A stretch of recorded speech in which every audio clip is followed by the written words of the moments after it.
You've been there, right? Running through the airport, trying to get to the gate on time. Can't think of a more stressful experience because you've got that deadline out in front of you. That airplane's leaving with or without you.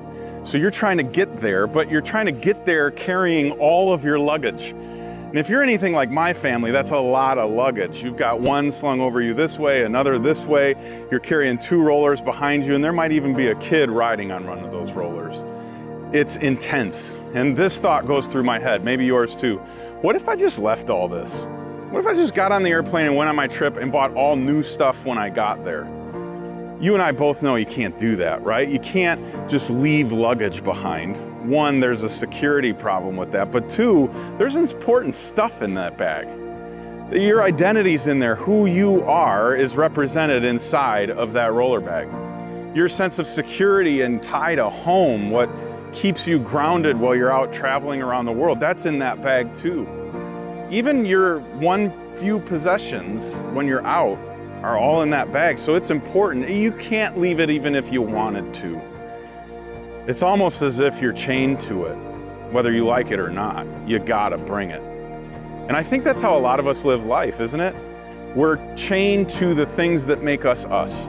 Our identity, our sense of security, our possessions.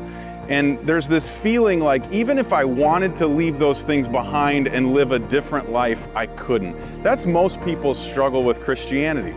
They understand I'm being called to something different in my life, but I can't leave my baggage behind. I can't leave my luggage. That's who I am, right? But I think Jesus offers us a freedom different than what we might think. I see that when he interacts with this demon-possessed man one day. And the demon-possessed man comes up to him and Jesus commands the demon to come out. And it's this incredible scene where the demon comes out and goes into these pigs and the pigs run off a cliff. And Jesus frees this man from oppression. In a lot of ways, he frees him from an identity. This is what this guy was known for. He was the crazy person that lived in the cemetery that was so powerful he could break chains when they put chains on him. And somehow, some way, Jesus says, I'm going to give you a whole different life. You can leave that luggage behind. And eventually the townspeople come around and they see this guy. They don't even recognize him because he looks so different from what they'd already come to know him as. And there's this point where Jesus is getting ready to leave and the guy comes up to him and says, can I come with you? Jesus says, no, I want you to stay here to tell everybody what God's done for you. And I read that and I go, so real freedom is from to for.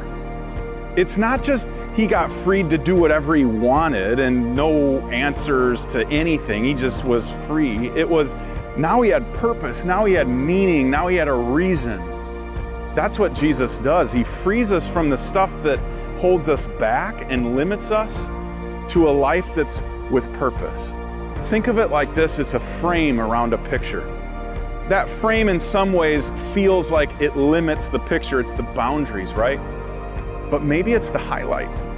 Maybe it adds to the beauty of the portrait inside.